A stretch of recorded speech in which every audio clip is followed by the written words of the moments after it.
Oh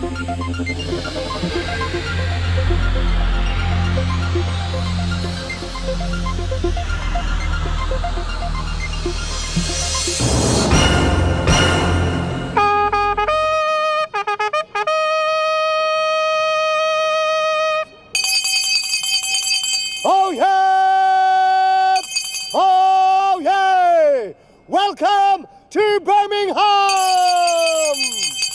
Welcome to Birmingham, the city on which all eyes are focused this week. After recovering from the Eurovision Song Contest, the spotlight falls on us once again. But this time it's politics and the G8 summit, when the world leaders come to Birmingham to talk about issues which affect us. Birmingham was chosen because of our first-class conferencing facilities and the way in which we welcome foreign visitors to our city. Plans started as early as last year, when members of the City Council, the police and staff from the International Convention Centre visited Denver, Colorado, where the summit was last held. And ever since then, work has been frantically going on behind the scenes to prepare our city for it. Over the next 30 minutes, I'll be taking a look at some of that work which has gone into making Birmingham so great. Well, we all make a special effort when someone important is coming to visit, but when it's the leaders of the world's 8 most powerful countries, there's a little more to do. Hundreds of thousands of pounds has been spent this spring smartening up the city in time for the big event. Everything from painting the city centre benches to replacing the cracked paving stones is frantically being done in time for the summit. It is a very important series of meetings that we've got. We want to show off the city at its best. All contractors, department contractors, have been putting a lot of work in. We've got some painting going on in the Victoria Square at the moment. There's some going on in Centenary Square. This is all work that has to be done from time to time, but you'll forgive us that it's time that it was done prior to these very important meetings. And it's not just the exterior that's being spruced up. When the world leaders arrive in Birmingham, the first place they'll visit will be the city's museum and art gallery, where they'll stage a working dinner. Well, we've done an awful lot of redecorating. There's parts of the museum that have been painted for the first time in 40 years. We're standing in the vestibule now that looks considerably different.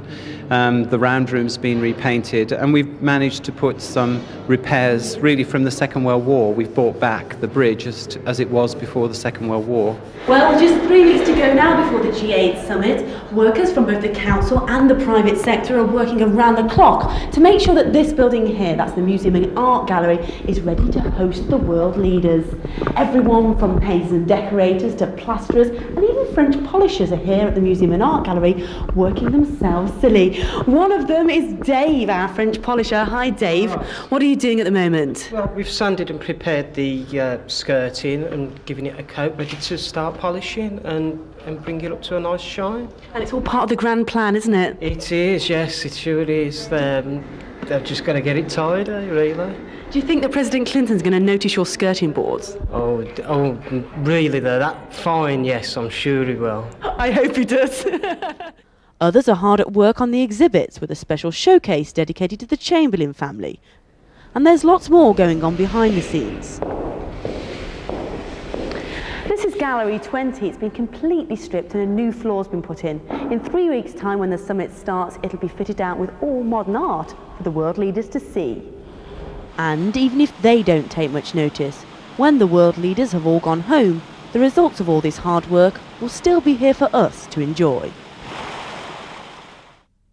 Sprucing up the city involves more than just cleaning. Council bosses are determined to give the delegates a warm welcome into Birmingham, and what better way to do it than with flowers?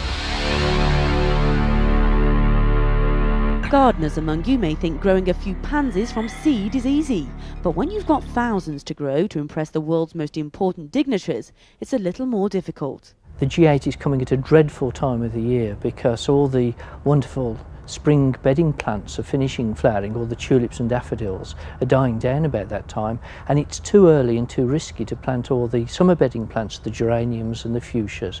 And so we've had to grow these pansies as an interim measure. Now, it's something we've never attempted before, so the timing has been critical to this, and we're very pleased with the result that we've achieved. more than £25,000 has been spent on giving the world leaders a floral welcome into Birmingham, with the money coming completely from sponsorship from local businesses. Staff from the City Council's Parks Department have been busy growing the plants over the last few months, ready to come out in time for the big event. However, there was a slight hiccup in their plans when council bosses found out that President Clinton was allergic to pollen. I don't think the pollen in the pansies will affect him very much because he'll be passing in his limousine. But of course in the council house where we're producing all the floral displays, we're using orchids, and orchids haven't the same pollen effect. The pollen isn't dispersed into the atmosphere as with other plants and flowers. There are 660 of these troughs full of beautiful pansies here at the Cofton Nurseries. They'll be planted along the Lee Bank Middleway and Bristol Street to form almost a mile of floral welcome to the foreign visitors. The centrepiece of the floral decor will be in Centenary Square. The week of the G8 is the week of the Chelsea Flower Show. Well, we're not at Chelsea this year. We've already won a record 18 gold medals at Chelsea. But what we're doing is reusing part of a display that we used for BBC Gardener's World magazine in 1995, and we still have the steel globe, which is 12 foot in diameter, and it's all been recreated in carpet bedding plants, and we'll give out the message, Birmingham welcomes the world. The globe weighs 5 tons and will have to be lifted by a crane into the centre of Centenary Square. And it'll give this message to all the world leaders, we hope, that Birmingham really does welcome the world with flowers. Добро пожаловать в Бирмингем! When visiting a foreign country, one of the most welcoming signs can be that of your own country's flag. And it's something that Birmingham has placed very high on its priority list. Hosting the G8 conference places Birmingham firmly back on the international map and sets the flag flying high for the city. There are more than 100 flags around Birmingham at the moment, representing the 8 nations taking part in the summit. But where do they all come from? And who's responsible for them? Well, with me here is John Gale, who's the principal engineer for the City Council and also a vexillologist. John, what's a vexillologist? Well, it's the proper name for a flag flyer. So what does your job involve then? Well, as you can see in the background, we've just got some flags here, and this year is a particularly busy year for flag flying in Birmingham with the Eurovision Song Contest, followed very shortly by the G8, and then by the International Lions Conference. So there's a lot of flag flying to do this year. A flag bears the standard of a country and can often be a familiar sight when visiting a foreign place, being one of the few symbols to which people feel allegiance. For the Eurovision Song Contest earlier this month, John had to order a number of new flags for the city to represent the change in politics. Well, a lot of them I've still got, I've had in stock for some time because of other events in the past. So we don't throw things away, they're perfectly good to use again. But we've had to get some new ones for the first time particularly Eurovision and G8, because there are countries attending which we haven't had the opportunity to welcome in Birmingham before. Like what? Well, the new flag of Russia, for instance, and there's Macedonia and countries like that, which are relatively new countries, have now got their own flags. Bienvenue à Birmingham! And there's absolutely no room at the inn as all the delegates and dignitaries rush to Birmingham, with all the top hotels being booked for months in advance.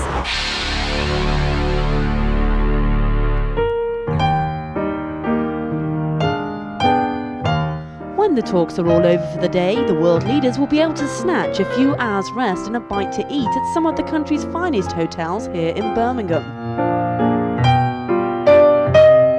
4 of the 8 will be staying here at the Hyatt Regency.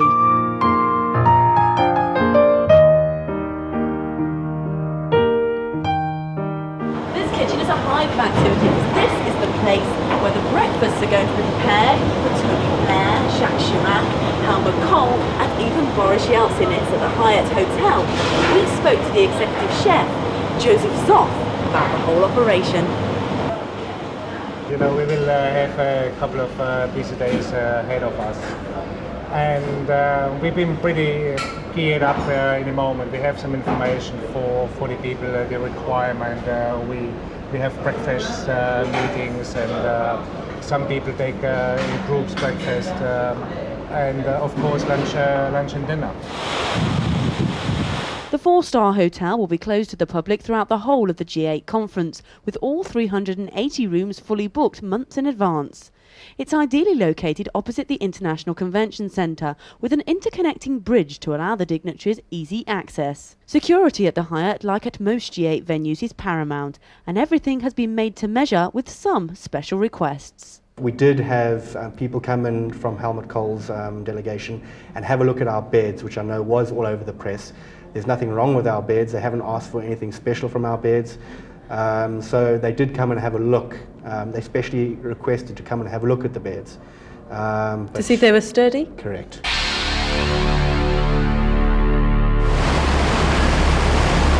Well, it looks sturdy enough to me. Let's take a short break now, but when we come back, I'll be taking a look at some of the security arrangements which have gone in to this mammoth project.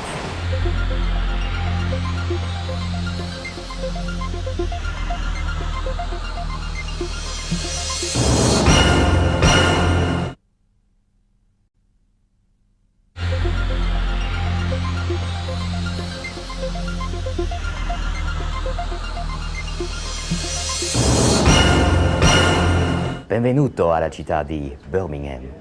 Keeping the streets safe during the G8 is something which affects us all, because if the delegates are at risk, then so are the people of Birmingham when they come to visit our city. More than 2,000 officers from the West Midlands Police Force have been involved in the security operation, along with specialists from around the country. Because of the specialism involved in the search, then we've probably got about another 6 forces assisting us, which is a normal arrangement, reciprocal arrangement throughout the country.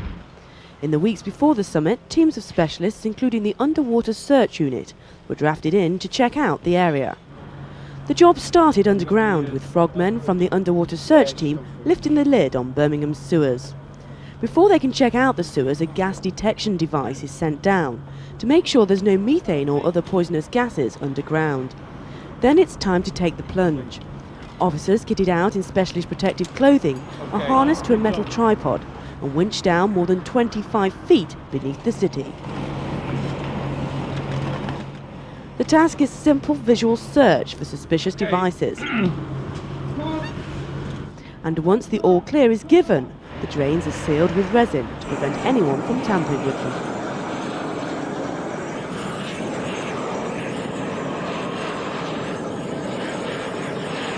Closer to the event, we actually recheck the ceiling on it and make sure nothing's been tampered with. If something has been tampered with, what do you do then? Repeat the process. Well, after all the drains have been searched and sealed, the canal here at Brindley Place will also be searched by the underwater diving team. The canal itself will not be closed during the summit, but some of the roads in the surrounding area will be to allow the world leaders entrance into Birmingham. But before the world leaders can come into Birmingham, the main venues have to be searched with sniffer dogs. These pictures show a search of the National Indoor Arena, which will be used as a base for the hundreds of international press attending the summit. All the equipment being taken into the arena also has to be checked through this machine, known as a rapid scanner. At £100,000 each, there are only 4 in the UK. This one is on loan from the Metropolitan Police. It works like an X-ray machine at an airport and was even safe enough to use on our cameras. The common phrase is that Semtex is not selective, and the general public are at risk should a device be found. So if someone wanted to plant something aimed at one of the world leaders, then of course we'd all suffer as well. Absolutely. So we're on our toes in that respect, and we'll be looking at the local residents as much as the world leaders in that respect. Despite the extent of the operation, the force is hoping to keep most of it under wraps to minimise the inconvenience to the public. What we need to do is to make sure that normal life, as best as we can, carries on in Birmingham. But obviously, if there were any kind of alert of any description, then we'd take the appropriate action and people would be excluded from areas. Coordinating the security for the G8 is not a task most would relish, and like everything else for the conference, it's taken months of planning. More than 1,000 officers will be involved in policing the G8 over the 3 days. The command structure for the event follows a gold, silver and bronze format, with the nerve centre for the whole operation here in gold control. Essentially, we've got police commanders out on the ground. Those are our bronze and silver commanders, and there'll be an initial charge of policing operations out on the street. But they'll be liaising directly with our commander in Gold Control, who will coordinate operations at a number of sites throughout the city. Through this system, officers are able to monitor the movements of all the world leaders through radio and mobile phone links, CCTV and the police helicopter camera. Any problems can then be pinpointed to an exact location on computerised maps and monitored from the unit. All West Midlands police officers involved in the G8 have also been issued with a CD-ROM, giving details of the security operation. The delegates get their first glimpse of Birmingham when they fly into the airport, an operation which has been strategically planned down to the finest detail. The involvement at the airport started weeks ago when top security equipment for the world leaders was flown into the old Elmdon site, bringing with it the biggest plane ever to land in Britain. The wingspan of the jet is more than 10 metres bigger than any jumbo in the world, and with 4 engines and 22 wheels, other aircraft on the apron were completely dwarfed. The world leaders will be arriving at this terminal here. It's the old Elmdon building. Special clearance has been given for them to land their private aircraft on the tarmac here, and the armoured cars to be able to pick them up straight from their planes. The man responsible for this is Brian Summers, the managing director here at Birmingham International Airport. Brian, it's a bit noisy. I presume it's going to be very noisy on the day. Well, I don't think it'd be any more noisy than this. I mean, obviously we've made all the arrangements so we can separate the aircraft, the head of state aircraft, and get them away from the airport. Our objective is to make it as easy as possible for them to come in and away into the city centre as quickly as possible. The world leaders will be arriving in their private jets on the runway here behind me. They'll then be taxied around to the Elmdon building, where they'll be met by government dignitaries from their own countries. Willkommen in Birmingham.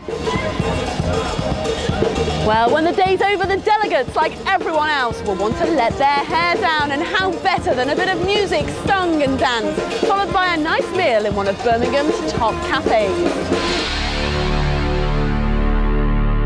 Putting the finishing touches to their new look bar, staff at the Serco are determined to be ready in time for the influx of visitors.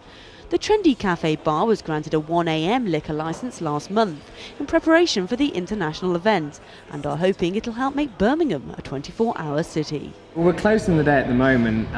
We are working from 7 in the morning, 7 at night. We've got sort of 12 hours of different gangs of people in here.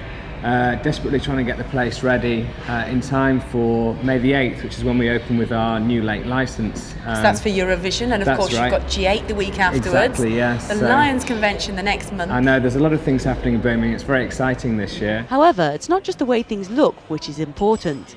In the run-up to the summit, the Birmingham Marketing Partnership, in association with the Evening Mail, have been looking for the most welcoming bars to foreigners in the city. Teams of mystery customers have been out visiting places following nominations from the public. The winners have been awarded a certificate of excellence. One of the runners-up was the Dome Cafe Bar in Ladywell Walk, which prides itself on its staff's ability to speak foreign languages. Our menu is set up for European visitors. It's in French and English, and most of our staff here do speak more than one language. So you're used to entertaining these foreign visitors. How many extra are you expecting during the summit weekend? We're expecting quite a few. Hotels are fully booked in Birmingham, and we're looking forward to it. Right. Now you say your staff speak foreign languages. I understand you speak foreign languages yourself. I speak about 4 languages, yes. Which ones are they? Maltese, Italian, a bit of French, English, of course. Entertaining foreign visitors involves a lot of planning, and not least from the City Council themselves. Street entertainers from all 8 countries represented at the summit have been invited into the city during the next few days to share their skills with the people of Birmingham. Well, we've been working on this for about a year now, trying to get the very best acts we can to help Birmingham celebrate this amazing opportunity, the G8 Summit. We've got anything from Chinese acrobats to Russian gymnasts to aerialists to fireworks to Russian drummers to Italian drummers. In fact, we've got something for everyone happening in the streets in the city centre from the 15th to the 17th of May. And of course, the delegates themselves will be entertained on Saturday with a giant concert at the International Convention Centre, featuring names such as Simply Red, All Saints and Peter Andre, with a live link to the People's Party at Cannon Hill Park, making sure everyone in Birmingham can join in the G8 fun.